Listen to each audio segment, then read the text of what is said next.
Welcome to Off Market, a look at the Perth property market from the people who are working in the trenches. Join me, Shane Beaumont, Ross Hunter, and a special guest each fortnight as we dissect the latest property news and break down what's really happening in the different pockets of Perth. If you'd rather watch, you can find us on our Facebook page at Crib Creative Perth. Enjoy.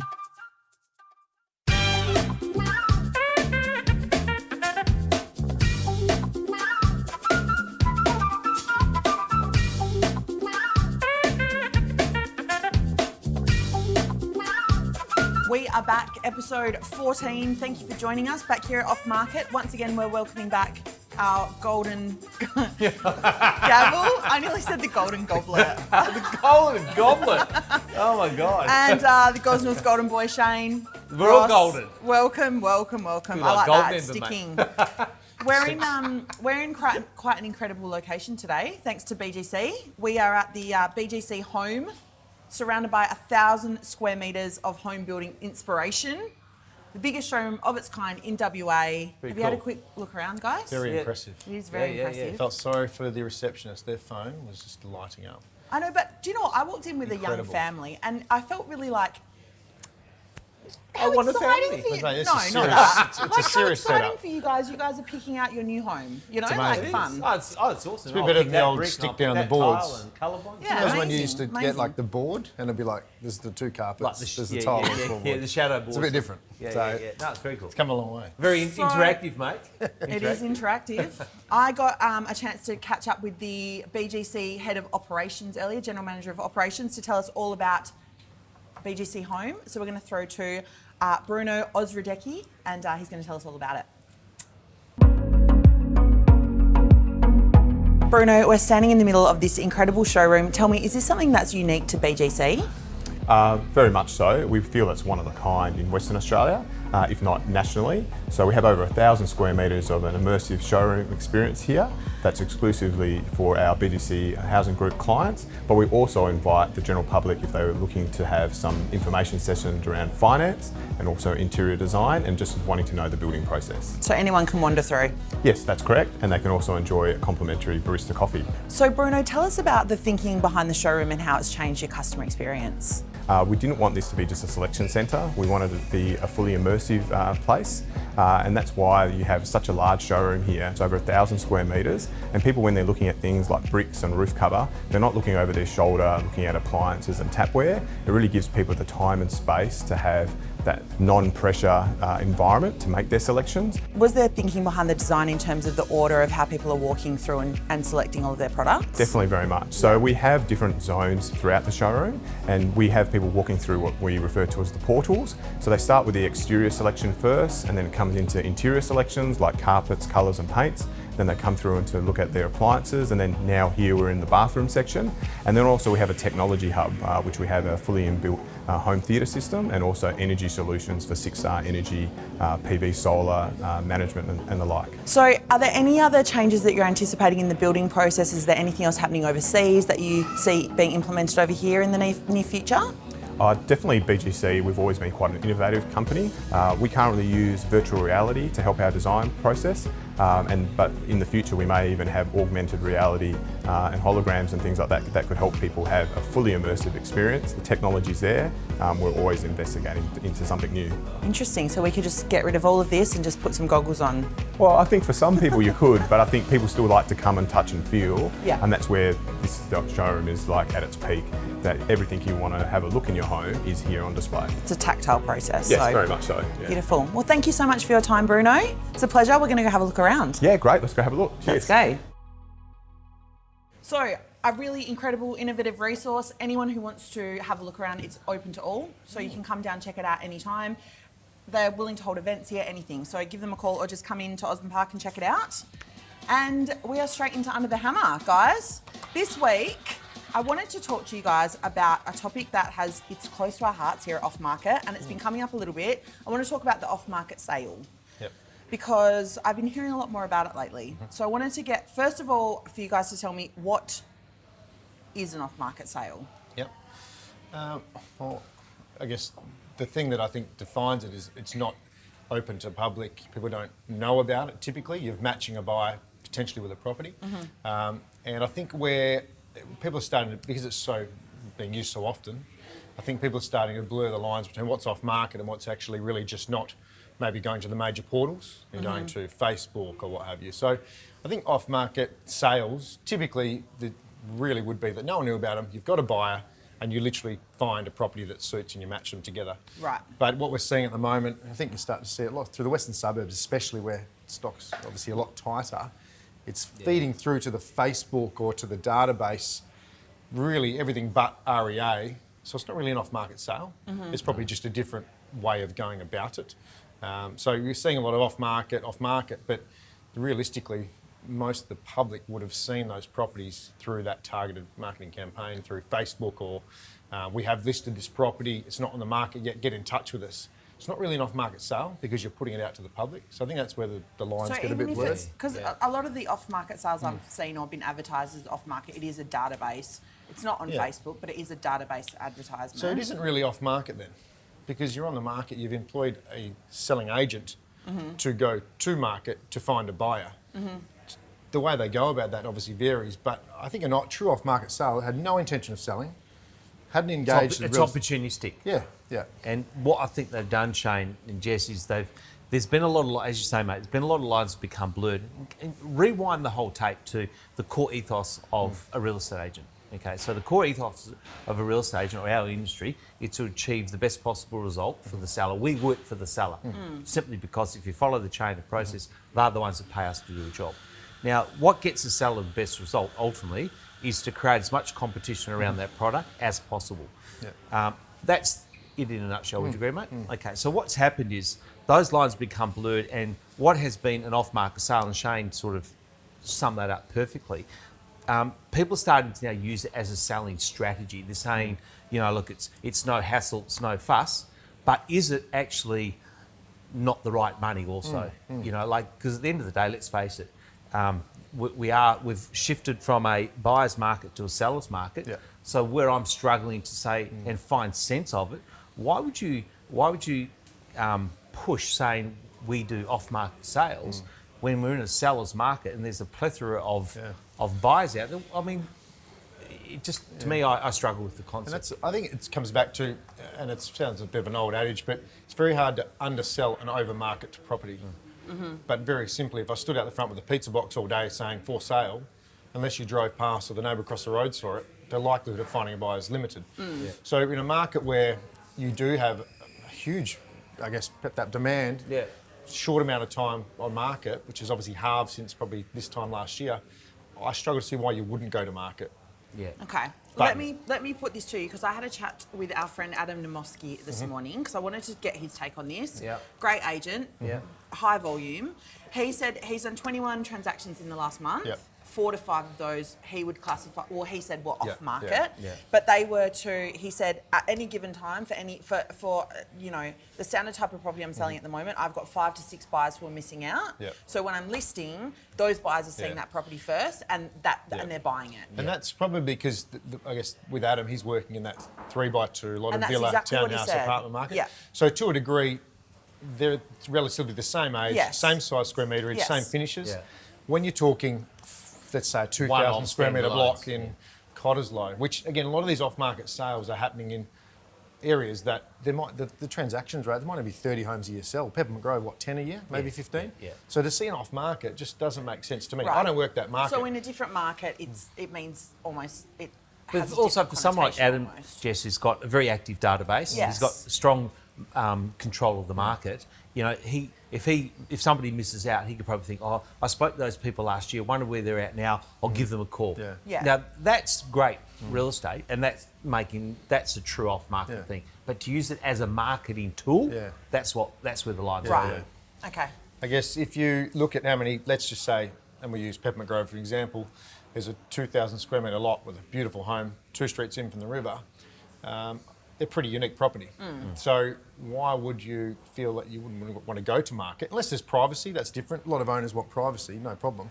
But you still really want to make sure you're putting it out there to people to see if you're trying to really say that we've got true market value. That's one person that does do it really well in Sydney. She does it she's not saying it's off market. She's very clear. It's Lisa Novak from Novak Properties. Up in North Shore. She basically says, look, this is a part of the campaign. We're going to go to the social media, go to my database, then we go to REA.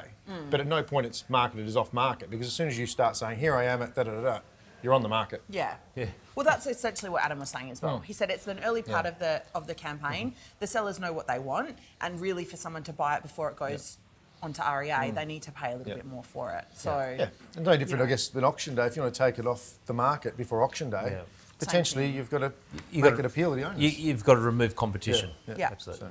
We have had a couple of different people actually send some results in this week, and it looks like everyone is going gangbusters. Sample properties sent through, they sold 3 this week, all above asking. They've all been in that 300 to 450 range, all sold about 20 above asking. I spoke to Steph Dobro yesterday. She said she's just cannot even keep up. Yep. So good, really good results and signs coming through. Yeah. Stock's still tight, Yes. but I think if you get it and it's priced right, it moves quickly. Yeah. I think there's good depth of buyer. Oh, mate, it is like the volume of people going through properties is staggering. Like, I know someone that put a property on the market on Saturday in Wembley, and she had 100, I think it was 112, 120 people through the open on Saturday. Like, and they just Say that again. there's a property in that Leanna Leary put on the market in Keene Street in Wembley on Saturday. Right. And had about 120 people through it. That's just Saturday. But those stories are emerging everywhere. You know, It's and it obviously certain sectors of the market, like I'm sure that as much as I would like to think the market is hot, would you say maybe a third of those actual buyers may be in a position to act? Yeah. But when you're starting to see that level of numbers and that inquiry, it's a flow-on effect that they're starting to do their research, which means again that depth of buyer will How many continue. are you getting through your home opens at the moment, Shane? That's More the than usual. benchmark. Well, when I'm working, 1 to double 2? digits, mate. when I'm working, I've started out in the southeast corridor. I'm getting about 4 or 5 at the moment. But in my midweeks, from my database, 15 to 20. But that's right. After that, after that second viewing, and that heat comes out of it a bit. So it's really important you get it right that first couple of weeks. But the closer you get back to the city, you're still getting 15, 20, 20 plus. But again, I break it down to how many actual buyers. Entry-level housing, you find not everyone has to go look at homes to see what they're going to get. They tend to do a lot on the phone. When you start to spend $1 million, you sort of want to see what's out there and what they're going for before you make a commitment to either sell or buy. So I think it's, Beautiful, love that. All right, we are going to travel across the country now. We're going to take a flight. No, we're not. But in the industry this week, you spoke to James Tostevin, one of Australia's best agents, director of Marshall White in Melbourne. It's a bit of an idol, actually. He's a bit of an idol So for when you. I was growing up with Shane Warne, but now it's people like James Tostevin, so it's a bit sad. But no, he's an incredible operator. I think if anyone has been in real estate for a while, obviously you know he's been through. And he actually started in property management. I didn't know he actually started in property management. Yeah, he said he did 3 years in property management. So the incredible operator. So it's really good to pick his brain a bit. Obviously, serious operator in a serious company, and they're obviously in a pretty tough situation. Didn't make me feel so bad for what we've been through the last 10 years, actually, in speaking to him, because it's pretty tough conditions. So, mate, we know this. We've been in it for years, not months. But no, great operator. Beautiful. So we're going to throw to that interview right now. So very honoured to have one of the most amazing real estate agents for up to about 35 years, I believe James has been in the industry. If you haven't heard of James, you'd be having to live under a rock. And we thought, given what challenging times are happening around the country with COVID, especially in Victoria, we thought we'd speak to the gun himself, James Tostevin. So thanks for joining us, James. Pleasure, Shane. Happy to have a chat. Thank you. Beautiful. I guess in all your years, is this the most challenging times you've worked through? Definitely. I thought the Royal Commission, Shane, was interesting, or post-Royal Commission. We had sort of 18 months of a challenging market, and obviously having been in sales for 32, we've had some ups and downs along the way because of economic conditions. But I'd be really surprised. Well, it depends on your market, I guess. For Melbourne and Victorians, it's been far more challenging, and not being dismissive of what other people have gone through in the rest of Australia, but clearly it's gone for a much longer period of time, even stage 3 through to stage 4. It's sort of going to be a 10-week sort of thing. And as someone said to me, or quite a few clients have said to me recently and again today, it sort of felt like the last 6 months or so, it's sort of, we had a small little period where we got back to a degree of normality, but it hasn't felt like that, if that makes sense. So definitely the most challenging period because there's so many restrictions on what we can and can't do, and so many vendors that are keeping their powder dry and saying we're better to wait till things settle down. Yeah. And how do you keep the guys upbeat? I guess obviously you're not seeing them face to face a lot of the time. I believe you're working from home. Is that right? Yeah, and I am. I think what we've found has worked really, really well. I think it's any senior person, director, you don't want to come across as, you've got to be real and very genuine, call it authentic, very natural, as Chris Hanley always talks about, who's one of the best agents in the country. Chris is an amazing person, as you know.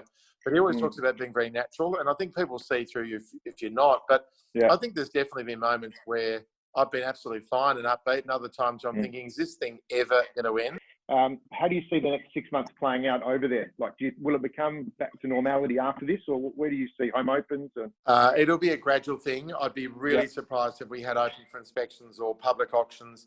In fact, I'd be staggered if we had them for the balance of this year, no matter what happens with the numbers. I think they'll be very conservative, given the crowds that can gather, especially at our auctions. We can get some big numbers at our auctions. So looking forward, I think we'll have...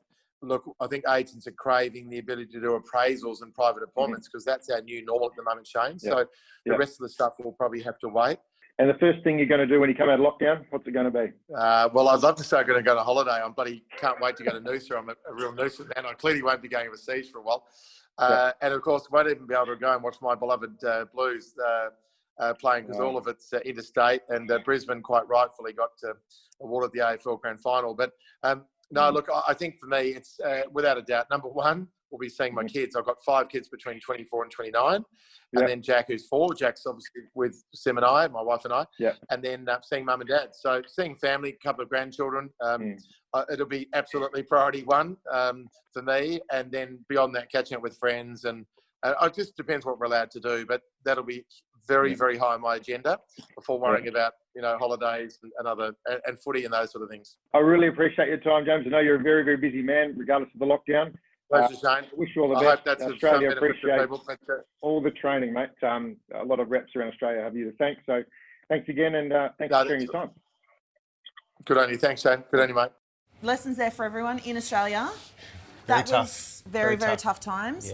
That was about a 15-minute interview in total, so we're going to release that as its own podcast. So if you are interested in hearing the whole thing, then look it up, Off Market Perth, and you can listen to all of the wisdom coming out of Melbourne at the moment.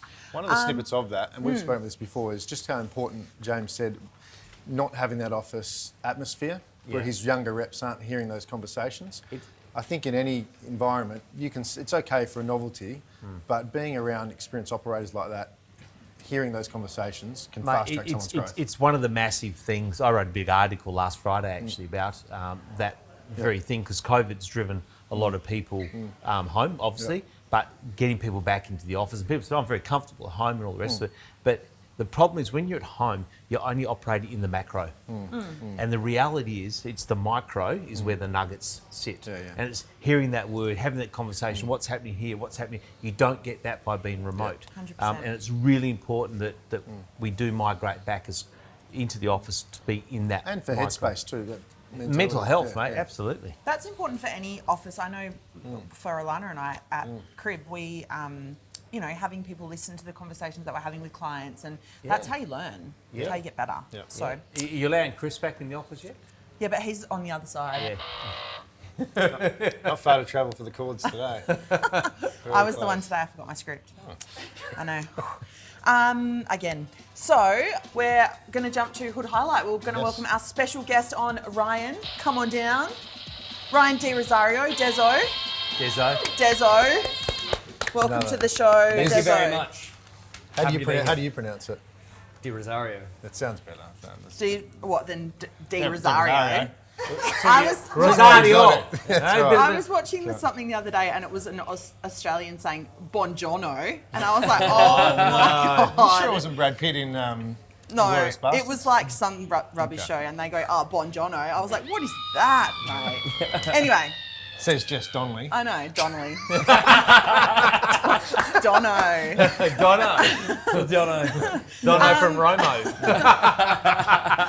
So, now, Ryan, a little bit of a change from our usual guests, because normally we've got a real estate agent on in this section talking about their farm area, their suburb. Today, we've got you on. You're a sales consultant with Oswald Homes, previously with ABN Group, so really good range, I guess, from kind of your project home up to the higher end stuff.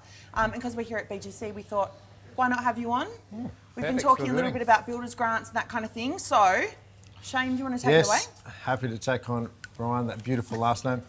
Ryan, we're actually very lucky to have you because most people in the building industry, I know Jeremy, who's at the background there, been going very well. So I'm surprised you're not in the Bahamas with how many sales have been taking place. Thought about going to Cocos Yes, Keeling for a little bit, yeah. but But you guys do deserve it because it's been so tough for so long. yeah. So to see actually good operators like yourself to still be and get through that, I think obviously the client's going to win. I'm sure you'll start to see an influx of guys probably less experienced, which will probably change the perception Definitely a bit like happened, we've yep. had. But tell us about, I guess, from 12 months ago to today, how rapid's the change been? It was literally something that happened overnight, and especially after, obviously, with the lockdown, with COVID and everything like that. Certainly in most builders' offices, everyone was working from home, and there was absolute skeleton staff there. There's redundancies through a lot of groups and things like that. There was talk of these grants for quite some time.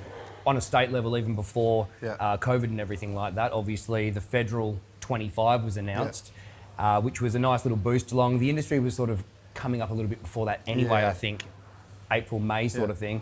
Then we heard that this extra 20 might be announced by Mark McGowan. I remember waking up at about earlier than I normally do, 7:30 on, I think it was a Sunday morning, and I saw the headline and my thought was honestly just like, uh-oh. Right, and I got out of bed like right then, and I probably didn't go back to bed for the next few weeks. It's interesting. It's interesting that in speaking to again guys like yourself, been around, do enough deals, provide good customer service. Some of the feedback was that they didn't need to go the extra one. It was almost like putting fuel on the fire. Yes, correct. What are your thoughts on I that? would 100% agree. Yeah. If anything, I think that extra one, if I was really honest, was probably detrimental, if anything, because it was heading in the right direction, and I think that sort of sustained slower growth was probably better for the building industry than this really sharp growth that's happened. Yeah. Okay, and I guess the clients you're dealing with, is it varying? Is it because a lot of people have the perception it's only the entry level housing? Yep. But obviously you're dealing on, I guess, second, third home sort of markets. Yep. Which sector are you dealing with mainly? Which one's hottest? Okay, so I would almost split that into different demographics in a way, probably 3 chunks. You've sort of got your buyers that are looking in those new estates, like greenfields type estates. That's where it's definitely strongest, or was Would anyway. you say sub 400 sort of? Probably sub 5, Okay, maybe even sub 6, Wow, depending on the location. You know, like your areas like, off the top of my head, areas like Power Waters and Harrisdale and things like that. You can easily get up to 500-600 in there, and they're very, very popular. And that injection's still been healthy for that too. Yeah, 100%. Where's it probably tapped out, do you think, where it hasn't had as much effect? I would say anything over about 650 roughly. I mean, for that federal grant, I think the cap from memory is about 750 anyway.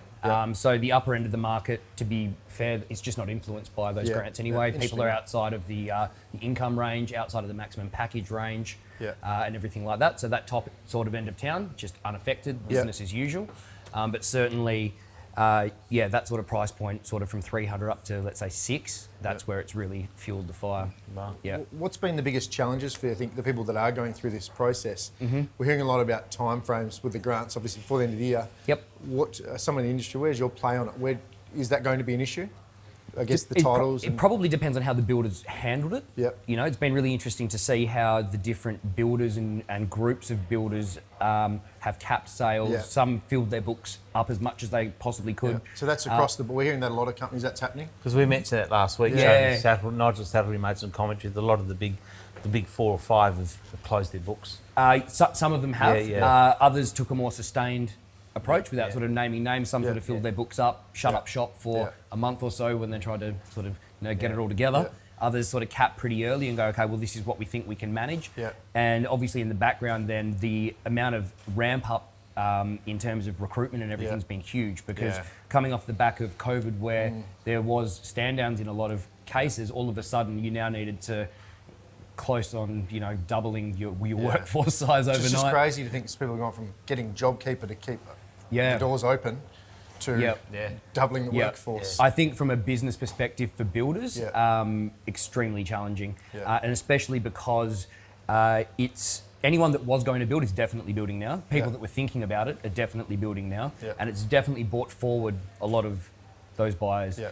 So it sort of remains to be seen what happens other side of the grants. I can I would assume that it's going to be a little bit of a quieter sort of period. You know. Do you think they will extend it from what you're hearing? I heard that in terms of timeframes to get the site work commencing in order to qualify, or do you mean actually extend the grant timeframe? From what we're understanding, I think a lot of people are hearing that it's end of the year is the cut-off. But obviously, if things are in play and you're waiting on titles, government departments, there must be some, you would think, a buffer there, would you not? Yeah, so the timeframes were pretty short, realistically, and one of the other challenges that I guess the industry as a whole had was, again, COVID. All of the land developers started, taking the pedal off in terms of development, civil works, getting titles and everything. Then all of a sudden, all of the land, titled land anyway, it's like gone very, very quickly, and they're trying to build it quickly enough, get it through Landgate, get the titles, and all of that sort of thing. So, in terms of getting build contracts out, which is your lump sum sort of build contract, that's the target that all the builders are chasing. That needs to be signed by December 31st. Okay. And you need to have your site works commence in WA anyway, within 3 months, within 6 months for the state grant, within 3 months for the federal. So there was all these different rules and things like that. The federal grant, they said they did come out and say that they will look at granting exemptions and extensions in extenuating circumstances where it was out of the buyer's control and things like that. Whether delayed titles will be one of those. I don't know. That's what we had in East Perth. There was a few years ago when the credit crunch came on, off the planned developments, and you had, I think it was ANZ, stopped lending in certain suburbs. But they'd already sold so many apartments with minimum deposit, and then they said we won't lend on that. So they've got to be really careful how they navigate this, because you potentially got finance approvals in place, starting works, and then if the parameters change around the grants. So, Is there any concern around, you mentioned labour before, obviously at the moment it's really hard to get into the state, people are on job seeker, you know, and so that there's that factor as well, plus mining's ramping up. So is there a concern about having labour shortages? 100%. And I think that's one of the biggest challenges that the industry as a whole will face, is then delivering on all of the builds, which is why you see these caps and things in place, because it's all very well to have these grants, but the builders need to be responsible as well, like you still need to deliver on what you promise. One of the biggest challenges will be brickwork, because that inherently takes on project sort of style homes anyway, that are applicable for these sort of grants, 1 to 2 weeks. So there's inevitably going to be a bottleneck there, and all of those rates for, brickies and things have already started to increase. So it's just these conversations. It just rewinds me back to 2014. That's all over. as you're talking about the brickies Like, in all I hear particular. about, and then it's an interesting thing, which is a bit tangent to this, but we started talking about alternatives to bricks because we couldn't get enough bricks out of the ground. I think Buckridge was talking about it. Yeah, you were. And now we've got a situation with the exact same thing. We didn't learn anything. Now, why aren't they potentially doing from more that. steel framed or framed homes? It's like, But even the policies we didn't learn last time. We're obsessed with boom or bust in WA. It seems to be. And everyone talks about sustainability, so that really hasn't been bolted in too well, has it? I think a lot of the builders have still tried to explore that lightweight internal construction, but the hard part over here is the trade base. It's just not what we're used to doing, especially for large volume. Anyway, it's not the same on the East Coast. They don't use brick. No, that's why that's why they build a home in 3 weeks on the block. Bang, bang. But over here, the problem is when we're selling a property and we talk about young buyers coming through, and typically mum or dad or grandparents coming through, the first thing they do is not just start double knocking brick. on every wall.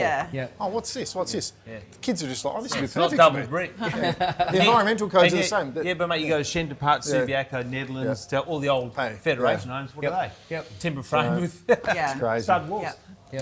Beautiful. That was excellent, Ryan. Very insightful. Thank you. So It insightful. was actually quite insightful and intelligent. So told Shane, we're out of a job, mate. You're I in. told you. That's to be told off you I had a market. good as long as I guess. didn't sound like a bumbling idiot, that's fine. No, mate, you're right. You might now though, because we're throwing to Ross, and it's Ross's.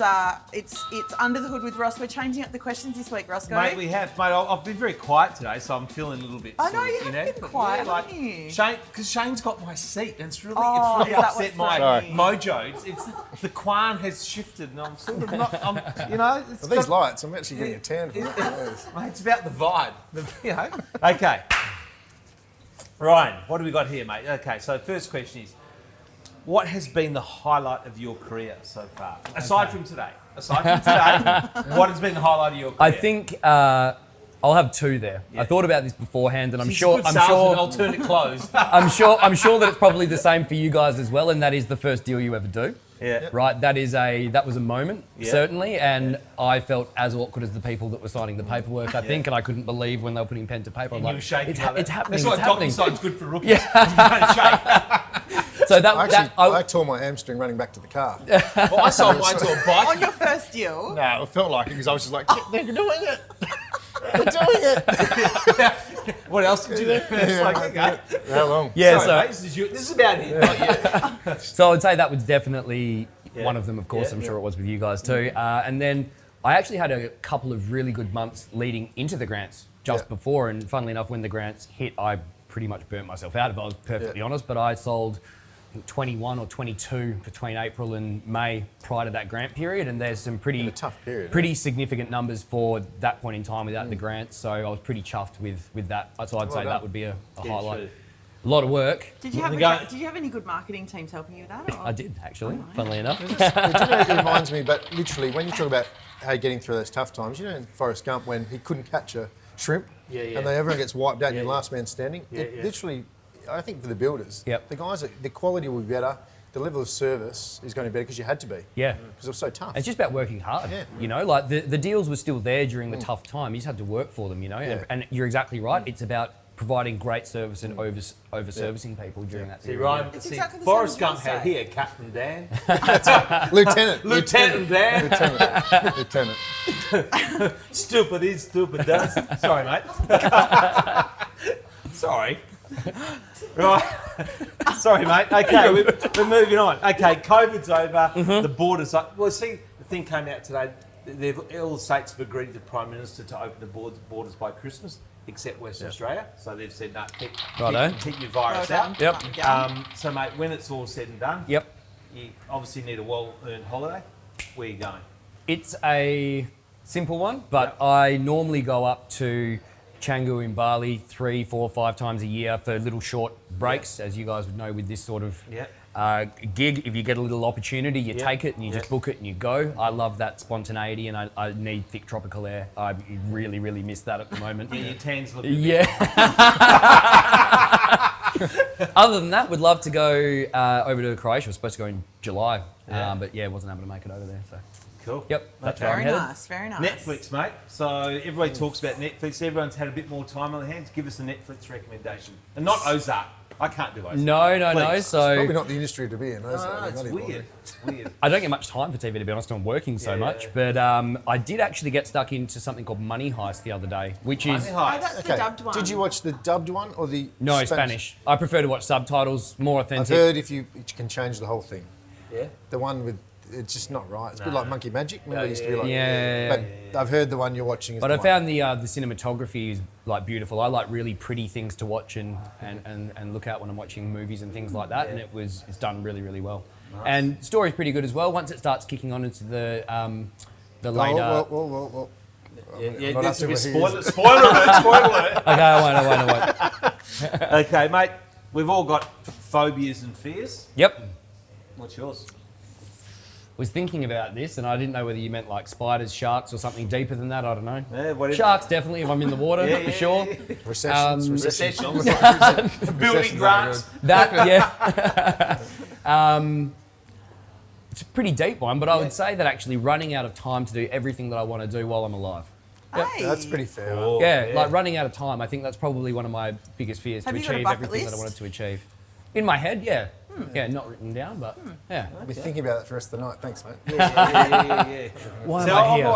I've always said when you die, you should go to the grave with a whole heap of unfulfilled dreams, but at the same time, a massive amount of fulfilled dreams. So you should never stop dreaming. Absolutely. And one day, Yep. that's my philosophy on that. Sorry, I don't catch that question. Preacher Ross, you're always bringing the Oh, goods. they don't call me Nostradamus for nothing. Righto, okay. Rostradamus, I love it. Oh my God, that is gold. That's Give awesome. yourself a bit of a clap for that one, Lana. Yes, well done. Have to go on the business card, that one. Yeah, Rostradamus. I love that. Okay, mate, you're working hard. You're selling properties. You said before you hit almost burnout. What's your decompression? What's your decompression chamber outside of work? I would say it's pretty simple, really. exercise, Yeah. usually. Look, perfectly honest, it's textbook salesperson, sports, golf, cycling, squash, Yeah. that type of yeah, very yeah, cliche yeah. type things. That's all good, mate. Just hitting the pub to have dinner, grab Yeah. a beer, that's always good. nice. And one other thing, actually, I was going to bring it as a little prop, but I forgot. I've started laying on this. I was having trouble sleeping, and because my mind was racing and that sort of thing at night, and got this little mat now, which is like A Shakti 8,000 mat? spikes. Yeah. Hey. Yeah. And laying on that, it's painful, right? But For I've how been long? sleeping so much Where better. do you like lay on your back? You're in pain during the night. No. You lay on the mat for Yeah. about, I don't know, 20 minutes to an hour I thought you meant before all bed. night. Like- Yeah, it's like God. acupuncture, yeah. You can Actually get them really just for your great. feet. They're supposed to be amazing. Yeah. So Yeah. what actually is that? It's, think of like the bottom of a golf shoe with the Yeah. spikes, Oh, yeah. except they're razor sharp and Yeah. it's a mat and it's probably got, it's got up to 8,000 spikes on it. Yeah. You lay on it on your back and it hurts. Yeah. And then it starts to feel a bit warm sort of thing as you're laying That's on the it. blood, mate. Yeah. Getting out of your body. Blood oozes out of But it really has helped me get to sleep quickly and stay asleep. It's been great. Hey, there you go. I like that. So that's, one of the things Jess, I I wanted know to mention. that, mate, there's one question being removed here, but Jess, I'm Oh, sorry. go. Shane, it's been removed. No, go ahead. It's like, mate, there's one, the most important question. We're going to have to chuck it back in. Yeah. I'll get in trouble later for this. Yep. Mate, just where's your favourite restaurant or favourite dish? Oh, we went. Do you know what I'm a big fan of? Huge fan of. My girlfriend got me this package sent from them and everything for my birthday. Guzman and Gomez. It's just a takeaway Mexican Yeah. restaurant, Yes, but I am finally. a massive fan of that place. And Finally, someone I has think given I've topped me... about 100 Uber Eats orders from them. Wow. Yeah. I actually emailed them and asked if I could get my face on their bag, but I said no. Has to be stuff. Mate, you look a bit Mexican. You know, you could be Yeah. a little Actually, gringo. Actually, one of my old clients owns the restaurant out in Belmont, and I asked him for some merch when I signed him up for the house. Got nothing. not a pair of socks, not a hoodie. Nothing. Maybe now. No. Yeah, hoodie. Okay. All right. Well, That was beautiful, Ross. Yeah. I loved that. Am I in like trouble? Your new shows. No, Chris gave me new bad look. questions. No, you're not in trouble. Not so bad. Now, there's one last segment that we're going to do today before. Look at Shane's like. Before we go to Play of the Week, it's going to be tied into that Play of the Week. Now, we've been talking a lot recently about established versus new home sales, and now we've got the perfect opportunity to finally answer the question. So, bring out the sweatbands. We're going to do. New versus We're old. doing Dezo versus Beaumont in an arm wrestle. All right, boys. Arm wrestle. In an Yes. arm wrestle, Oh, God. Roscoe, mate. referee. Look at the size of his guns. I'm going to lose this. Sweatband, brother. My arm will break. Pop it on. I got Bring the it Lorna in. Jane one. What's the initials? Oh, do I look good in yellow? I think it's Ninja, Perth ninja. College Football Club. Ninja. Okay, Where so am I? Do we boys, stand up? We're sitting I down. don't know. however you like. Come on. Okay. Do you need a corner or? I'm not sure. Yeah, we didn't corner's think this best. through, did Corner's we? best. Corner's We didn't best. think this through one bit. I might chuck it if you're Do you have to sit down or stand up? No, you can do it stand up. however you want, mate. Okay. Did you Here we go. sanitise your hand? Dun, dun, dun. We'll have to do it afterwards. Here we All right, go. Ross New is the versus referee. old.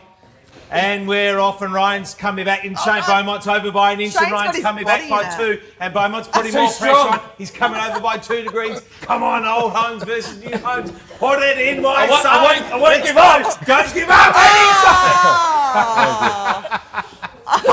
That was so good. Sorry, guys. Brilliant. Yeah, so Right. one from one. Round of I might retire. applause. Well done. Trying to Established make the as sport next to pipping him at the post there, Shane. Well Not done. under, no warranty, but that's probably the difference. No warranty. No Not warranty. my arm either. But All right. Play of the week. We do want to give one more shout out, Shane. Did you want to? I've got two actually. Oh, you've got two. Two. First of all, I did see Kaylee and Claire Kaylee Ferguson from and Claire the Nation. Property Exchange. First of all, doing amazing things, but congratulations to them that believe they've become part owners in the business. They have. Which is a great story. I think that's in the industry to get to that level. Obviously, fantastic director there, so well done to them. Well done, ladies. And the next one is, we talk about auctions and how important they are to deliver on the day. One job, to rock up and get it right. And I heard a strong rumour someone forgot the address of the property they were calling an auction on the weekend. Who would that be? Wouldn't be Rostradamus, would Is it? that true? Is that true? It is true. Well, I was there. I had the address. I got to the house. Was it the next property, or you just got it No, it wrong? was the wrong street. Because I heard the person bidding was sweating, thinking, "What have I brought?" Yeah, I'm on the wrong street. Yeah, it was There me. you go. Getting a few cables over us. Yeah, well, Roscoe. true, mate. True. Roscoe, One chance, Roscoe. one option. That's it, Sees mate. everything you ever wanted. Thanks, buddy. All right, guys, what a show. Thank you so much, Ryan, for joining worries, us mate. today. Thank you. Thanks, guys. Thanks to Bruno and the team at BGC Home for hosting us here in this incredible showroom. Once is again, special, isn't it is. It's really, Yeah, it looks- really it looks special. amazing. Yeah, Yeah, honestly, as far as I guess builder selection rooms go at the moment, this would be Top of up the there with wazza. the It'd best make your job easier at this too. point in time. yeah. It's very impressive. Yeah, Yeah. beautiful. So if you do want to check it out, they're on Walter Drive in Osborne Park. Come on in anytime, Cannot miss and it. you can have a free coffee as well when you come Really? in. Yeah, Really? free coffee. So, any topics, results, anything you want to share with the show, please hit us up on Facebook or Instagram, and we will see you next episode. Including property managers. There's some Including property incredible managers. stories with property management. Let us know how many people get into home opens. Let's get a property manager. Let's see if we can see the largest turnout. Send Yeah. in the largest turnout. a competition. Yeah. Yeah. Yep. I You like can't that. get it, mate. Largest turnout for her. For a home open. How many people turn Oh, up to right. a property manager? Bars Okay. they're set with 100 and that's 120. that was obviously a sale. Yeah, but the yeah. rentals are going stupid. Rentals are nuts. Yeah. There you go. Thank you. See you next you. time. Bye. Bye.